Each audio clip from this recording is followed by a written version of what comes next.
هو مش تقليل قد ما هو إعادة تعريف للدور ده. الأهل مش المالكين، لكن هم الرعاة والحماة. هو بيقول: تستطيعون أن تمنحوهم محبتكم، ولكنكم لا تقدرون أن تغرسوا فيهم بذور أفكارهم، لأن لهم أفكاراً خاصة بهم. الدور هو إنك توفر بيئة الحب والدعم، بس مع احترام كامل لاستقلاليتهم الفكرية والروحية. وده بيوضح أكتر في التشبيه اللي بعده. تشبيه القوس والسهم. أيوة، أنتم الأقواس وأولادكم السهام الحية التي رمت بها الحياة عن أقواسكم. صورة بصرية قوية جدا.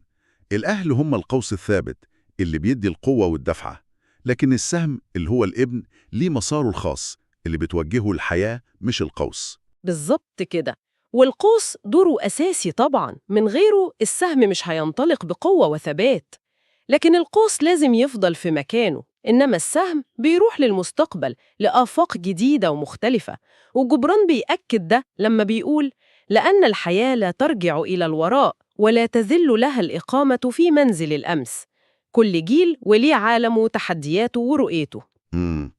ده بيحط تحدي كبير على الأهل، خصوصا في مجتمعاتنا اللي ممكن يكون فيها ضغط كبير إن الأبناء يورثوا الأفكار والمسارات المهنية وحتى شكل الحياة من أهلهم. أكيد طبعاً. الفكرة دي دعوة صريحة قوي لاحترام فردية الأولاد بشكل جذري،